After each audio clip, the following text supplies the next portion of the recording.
Hello बच्चों, maths sir with passion community में आपका एक बार फिर से वेलकम है। बच्चों, इस वीडियो के साथ हम टर्म 2 की स्टार्ट कर रहे हैं और स्टार्ट करें चैप्टर 4 क्वाड्रेटिक इक्वेशन से। ये वीडियो क्वाड्रेटिक इक्वेशन की डीप अंडरस्टैंडिंग से रिलेटेड है, जहाँ पर हम बात करेंगे कि क्वाड्रेटिक इक्वेशन बेसिकली होती कैसे है और इन्हें किस तरीके से रिप्रेजेंट किया जाता है मैथमेटिकली। ठीक है, तो स्टार्ट करते हैं वीडियो। क्वाड्रेटिक इक्वेशंस, आपने क्वाड्रेटिक इक्वेशन के बारे में कभी पहले पढ़ा है? हाँ बिल्कुल, जब आपने चैप्टर 2 किया था पॉलिनोमियल, तो आपने इस चैप्टर 2 में जो polynomials, different type of polynomials पढ़े थे, उन्हीं की एक टाइप होती है क्वाड्रेटिक पॉलिनोमियल्स। ये हमने वहाँ ऑलरेडी पढ़ा था। और ये जो क्वाड्रेटिक पॉलिनोमियल्स होते हैं, इन्हें हम किस फॉर्मेट में लिख सकते थे? बिल्कुल, ax² + bx + c where a is not equal to 0। ये इन पॉलिनोमियल की कंडीशन थी कि हमारा a जो है वो 0 नहीं होना चाहिए। इतना हमें पता था। अब बच्चे, अगर मैं इसी क्वाड्रेटिक पॉलिनोमियल को इक्वेट कर दूं किसके साथ? 0 के साथ।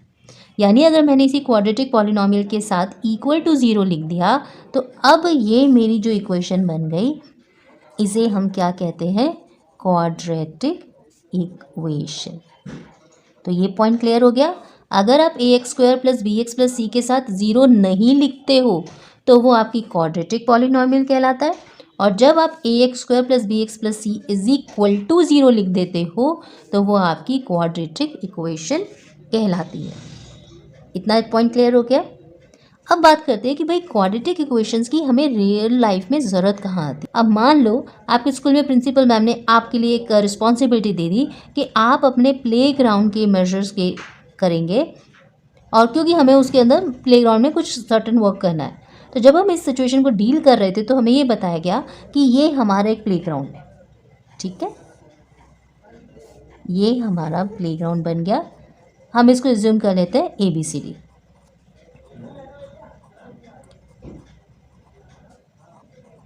ओके, तो हमारे इस प्लेग्राउंड के बारे में जो डायमेंशंस थे वो हमें थोड़ा ना मैथमेटिकली टर्म में बताए गए। कैसे? हमें ये बताया गया कि एरिया ऑफ प्लेग्राउंड जो है, हमारा जो एरिया ऑफ प्लेग्राउंड है वो है सपोज 350 मीटर स्क्वायर सपोज। और फिर हमें ये बताया गया कि इसकी जो लेंथ है वो क्या है? Length is 3 meter more than twice of its breadth. तो हमें क्या बताया गया था मैथमेटिकली? हमें ये बताया गया कि एरिया 350 मीटर स्क्वायर रहेगा, और जो इसकी लेंथ है वो इसकी ब्रेथ का ट्वाइस, और उसमें भी 3 मीटर मोर यानी प्लस। अब बच्चे एक चीज़ ध्यान रखनी है कि जब हमें मोर देन लिखा होता है ना, तो हमें क्या करना चाहिए? जब हमें मोर देन लिखा होगा तो हम हमेशा प्लस करते हैं, और जब हमें लेस देन लिखा होता है तब हम हमेशा माइनस करते हैं। ये पॉइंट हमेशा ध्यान रखना है, हमें काम आएगा जब हम इस तरीके की रियल लाइफ सिचुएशंस को मैथमेटिकली कन्वर्ट करेंगे। कि जब मोर देन होता है तब हम हमेशा ऐड करते हैं। क्लियर? आगे बढ़े।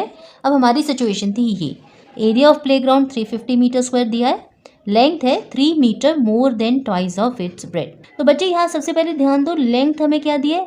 3 मीटर मोर होना चाहिए किसके? ब्रेथ का ट्वाइस। तो हम इस ब्रेथ को कुछ भी वेरिएबल एज्यूम कर लेते हैं, जनरली हम इसे x ले रहे हैं। ठीक है, सो मैंने लिखा let the breadth be x meter. और अब हमारी लेंथ क्या दी हुई थी हमें? लेंथ उसने हमें बोला था length of the playground 3 meter more than. तो मोर देन के लिए क्या साइन था? प्लस। कितना प्लस? 3। किसमें? ट्वाइस ऑफ ब्रेथ, यानी ब्रेथ का ट्वाइस। और जब हमें ट्वाइस लिखा होता है तब हमें क्या करना चाहिए?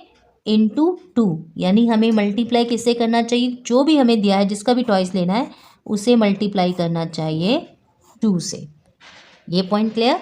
तो मुझे इसके आगे क्या लिख देना चाहिए, 2x। ये मेरी बन गई लेंथ।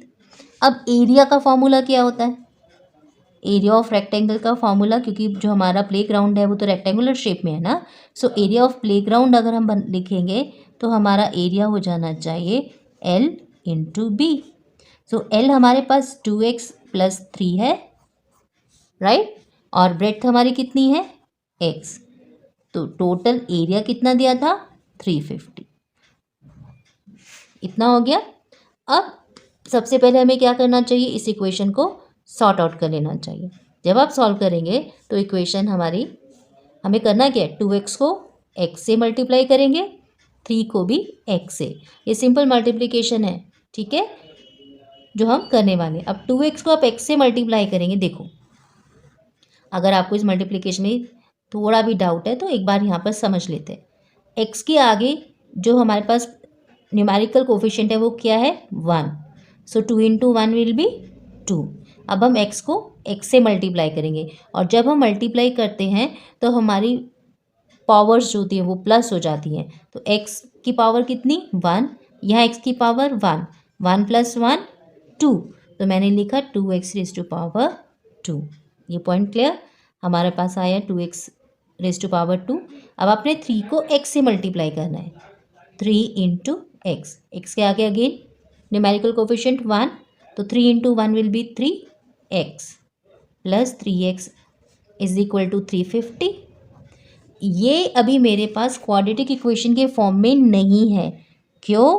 क्योंकि अभी हमने यहाँ सीखा था ऊपर कि कोई भी इक्वेशन अगर मुझे से क्वाड्रेटिक इक्वेशन बनाना है तो ज़रूरी है उसके साथ में इज इक्वल टू 0 लिखूँ, यानी हम उसे इक्वेट करें 0 से। तो अब हमें करना क्या है, 350 को आप यहाँ पर ट्रांसपोज करोगे बाय चेंजिंग इट्स साइन, तो ये बन जाएगा 2x square plus 3x minus 350 is equal to 0। तो अब ये जो इक्वेशन बनी, ये इक्वेशन हमारी क्या बन गई है, क्वाड्रेटिक इक्वेशन। ये पॉइंट क्लियर है। तो अब हमें पता चल गया कि क्वाड्रेटिक इक्वेशन होती क्या इक्वेशन। सो हमने भी सीखा था ax square plus bx plus c is equal to 0 में लिखी गई कोई भी इक्वेशन क्वाड्रेटिक इक्वेशन होती है, जहाँ a, b और c क्या होने चाहिए, रियल नंबर्स। इसका मतलब क्या हुआ, इनकी वैल्यू होनी चाहिए, न्यूमेरिकल कोफिशिएंट होना चाहिए, इनकी कोई न्यूमेरिकल वैल्यू होनी चाहिए, और सबसे इम्पॉर्टेंटली कि a should not be equal to 0। ये क्वाड्रेटिक इक्वेशन के लिए हो गई कंडीशन। ये पॉइंट क्लियर हो गया। तो अब इसके कुछ और एग्जाम्पल कुछ भी हम बना सकते हैं, लेकिन ध्यान रखना है कि x की पावर 2 हमें लेनी है, और जो a होना चाहिए वो 0 नहीं होना चाहिए। सपोज मैंने आपको लिखा 5x square minus 4x plus 35 is equal to 0। ये एक क्वाड्रेटिक इक्वेशन हो सकती है, ठीक है। इसी तरह से एक और एग्जाम्पल लें तो 2x square minus 3x plus 1 is equal to 0 भी क्वाड्रेटिक इक्वेशन होगी। तो बेसिकली हमने सीखा क्या, हमने ये सीखा कि अगर मैं इसे px लिख दूँ, कोई भी एक पॉलिनोमियल लिख दूँ, तो ये पॉलिनोमियल क्वाड्रेटिक इक्वेशन कब कहलाता है, जब इस पॉलिनोमियल px की डिग्री, ये डिग्री जो है वो कितनी हो, 2। ये डिग्री 2 के मतलब क्या हुआ, देखो x की पावर यहाँ कितना लिखा है 2, तो इसे कहते हैं डिग्री। इसे क्या कहते हैं, डिग्री। तो जहाँ हमारी डिग्री 2 है वो हमारी क्वाड्रेटिक इक्वेशन होती है, जिसे हम ax square plus bx plus c is equal to 0 के फॉर्मेट में लिख सकते हैं। और यही जब हम लिखते हैं ना ax square plus bx plus c is equal to 0, इसे हम क्या कहते हैं, इसे कहते हैं standard form of a quadratic equation. ठीक है बच्चों, हमारे एग्ज़ाम अब पास ही समझ लो। देखो दिसंबर में आधा 15 दिसंबर तो हो ही गया ना, अभी आधा दिसंबर निकल गया है, कुछ हमारे पास दिसंबर के डेज बचे हैं, फिर जनवरी फरवरी एग्ज़ाम हमारे बहुत पास में आ रहे हैं। ठीक है, तो इसलिए हमें टर्म 2 के लिए बहुत ज़्यादा मेहनत करनी है। जिन बच्चों का टर्म 1 बहुत अच्छा हुआ है, बहुत अच्छी बात है, लेकिन कहीं अगर किसी बच्चे की कोई कमी रह गई है तो उसे हम अपने टर्म 2 में पूरी भी कर सकते हैं ना। तो इसलिए आपका टर्म 1 कैसा हुआ था उसको बिल्कुल भूल जाओ, और जिन बच्चों का टर्म 1 बहुत अच्छा है कांग्रेट्स, लेकिन ध्यान रखना है ओवर कॉन्फिडेंट भी नहीं होना चाहिए ना। तो अब हमें और ज़्यादा मेहनत करनी है टर्म 2 के लिए और इसमें अच्छा स्कोर बनाना है। तो स्कोर कब बनेगा अच्छा? जब हम अच्छी मेहनत करेंगे, मैथ्स को रेगुलर पढ़ेंगे, और कम से कम 1 घंटा तो मैथ्स भाई बनता ही बनता है। इसीलिए तो मैथ्स आर विद पैशन है ना, कि आप जब भी पढ़ें मैथ्स को पैशन के साथ पढ़ना है, कॉन्सेंट्रेशन करनी चाहिए। सबसे इंपॉर्टेंट चीज़ है मैथ्स में कॉन्सेंट्रेशन। भई हम 3 घंटे मैथ्स करें, 4 घंटे मैथ्स करें, पर हम ध्यान से नहीं कर रहे, तो वो तो कॉन्सेंट्रेशन नहीं है ना। तो आप चाहे 1 घंटा दो, 2 घंटे मैथ्स को दो, बट बहुत ध्यान से करना है, वही वैल्यू करता है मैथ्स में, ठीक है। और दूसरी चीज़, अब क्योंकि हम रेगुलर वीडियोस डालेंगे, क्योंकि हमें मैथ्स करना है और मैथ्स को अच्छा भी करना है, तो अब रेगुलर वीडियोस भी आपकी कम्युनिटी में आती रहेंगी। तो अब हमारा ये भी तो फ़र्ज़ बनता है कि हम अपनी कम्युनिटी को और ज़्यादा बढ़ाएं। तो आपकी रिस्पॉन्सिबिलिटी बनती है, क्योंकि आप इस कम्युनिटी के एक वैल्यूएबल मेंबर हैं, कि आप अपनी इस मैथ सर्विस पैशन कम्युनिटी को और ज़्यादा बढ़ाएं। इसलिए इससे रिलेटेड वीडियोस को शेयर करें, लाइक करें, सब्सक्राइब करें, ठीक है ना भाई। तो ये तो हो गई हमारी अपनी कम्युनिटी से रिलेटेड बात। अब बात करते हैं कि कोई भी जो हमारी रियल लाइफ सिचुएशन है उसे मैथमेटिकली कैसे प्रेजेंट करते हैं। इसके लिए एक एग्जाम्पल हम ले रहे हैं, एग्जाम्पल नंबर 1 जो हमारी एनसीईआरटी का है। सो बच्चे, ये है example number 1, represent the following situations mathematically. ये हमें कोई एक सिचुएशन दी है जिसे हमें मैथमेटिकली रिप्रेजेंट करना है। स्टार्ट करते हैं। John and Jeevanti together have 45 marbles. John और जीवांती के पास टुगेदर मिलाकर टोटल 45 मार्बल्स हैं। टुगेदर का मतलब दोनों के पास टोटल 45 मार्बल्स हैं। Both of them lost 5 marbles each. अब दोनों ने 5 मार्बल्स खो दिए। And the product of the number of marbles they now have. और अब जो उनके पास मार्बल्स हैं, 5 मार्बल्स खोने के बाद उन दोनों का प्रोडक्ट, यानी जॉन ने जो 5 मार्बल्स खो दिए उसके बाद जो उसके पास मार्बल बचे हैं वो, और जीवंती ने जो 5 मार्बल खो दिए उसके बाद जो उसके पास मार्बल बचे हैं वो, इन दोनों को जब हम मल्टीप्लाई करेंगे, प्रोडक्ट यानी मल्टीप्लाई करेंगे, तो वो होगा 124। We would like to find out how many marbles they had to start with. और हमें ये निकालना है कि जॉन और जीवंती के पास स्टार्टिंग में कितने मार्बल्स थे, वो सीखते हैं। तो हमारी सिचुएशन 1, आप जॉन या जीवंती में से किसी एक के पास कितने मार्बल थे उसको मैं ये मान सकती हूँ x, क्योंकि दोनों के पास मिलाकर 45 है ना, तो चाहे तो जॉन को मान लें चाहे हम जीवंती को मान लें। Let's begin with John. So हमने माना लेट जॉन हैज़ मार्बल्स, क्या माना, x। अब टोटल तो 45 है, अगर x मार्बल जॉन के पास है तो जीवंती के पास कितने होंगे? जो टोटल मार्बल था उससे में से जितने अब जॉन के पास हैं, जॉन के पास कितने हैं, x, हम उसको माइनस कर दें। अगर हम टोटल में से जॉन के पास जितने मार्बल्स हैं जो इस वक्त हमारे पास है क्वेश्चन में x, वो माइनस कर दें, तो ये मार्बल किसके पास है? ये जीवंती के पास मार्बल है और ये मार्बल है जॉन के पास। तो बस ये इक्वेशन यहाँ लिख लेते हैं। जॉन के पास मार्बल है x और जीवंती हैज़ मार्बल, कितना हमने निकाल लिया, 45 माइनस x। अब क्या कहा था कि दोनों ने 5 मार्बल खो दिए। John lost 5 marbles, now he has marbles. अब जॉन ने 5 मार्बल खो दिए तो अब उसके पास कितने मार्बल्स बचे? पहले x थे, अब उसमें से 5 माइनस, क्योंकि 5 उसने खो दिए। अब जीवांती के पास कितने मार्बल होंगे? जीवांती ने भी तो 5 खोए है ना। After she lost 5 marbles, 5 marbles खोने के बाद उसके पास कितने मार्बल बचे? कितने थे पहले? 45 माइनस x, और अब उसमें से भी कितने चले गए उसके, कितने लॉस के? 5। तो जीवांती के पास आए कितने, 45 में से 5 माइनस किया, दैट इज 40 माइनस एक्स। अब उसने क्या कहा, the product of the number of marbles they now have. अब जो उनके पास मार्बल आ गए, जीवांती के पास 40 माइनस एक्स और जॉन के पास x माइनस 5, इन दोनों का प्रोडक्ट यानी मल्टीप्लाई किसके इक्वल होना चाहिए, 124 के इक्वल होना चाहिए। कर देते हैं, क्या करना है, x minus 5 multiply 40 minus x is equal to 124। ठीक, इक्वेशन को सॉल्व कर लेते हैं। फर्स्ट x को हम मल्टीप्लाई करेंगे 40 से भी, सेम x को मल्टीप्लाई करेंगे इस x के से भी, साइन का ध्यान रखते हुए। फिर हम 5 को 40 से भी मल्टीप्लाई करेंगे और इस 5 को x से भी मल्टीप्लाई करेंगे।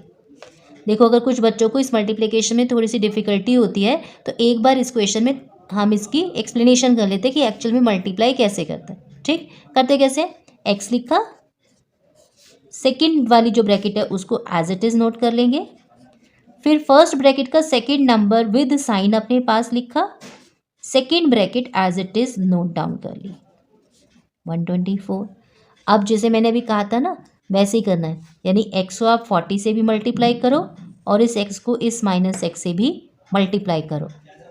तो x को जब हम 40 से मल्टीप्लाई करेंगे तो ध्यान रखना है x के आगे कुछ नहीं लिखा है, इसका मतलब हुआ 1। तो हम इस 1 को जब 40 से मल्टीप्लाई करेंगे तो 40।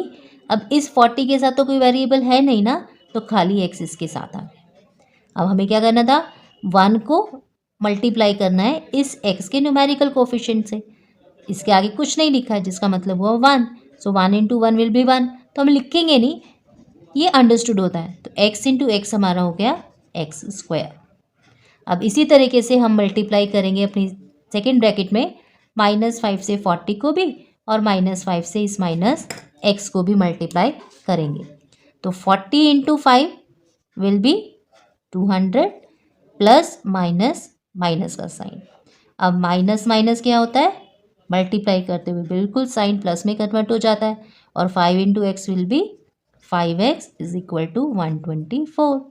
अब हम इसको स्टैंडर्ड फॉर्म में इक्वेशन लिखना शुरू करेंगे, क्योंकि हमारी पॉलिनॉम जो क्वाड्रेटिक इक्वेशन है उसकी डिग्री हमेशा 2 में होती है। तो सबसे पहले जिसकी डिग्री 2 है उसको लिख लिया। अब 40x में 5x हमने प्लस किया, कितना हुआ 40 प्लस 5, 45x, माइनस 200 प्लस 124, जब हम इक्वल के इस साइड में लाएंगे तो वो बन जाएगा -124। अब राइट साइड में कुछ नहीं बचा तो 0। तो इस तरह से हमारे पास इक्वेशन आई -x² प्लस 45x। अब माइनस माइनस क्या होता है, प्लस, और साइन किसका आता है, माइनस का।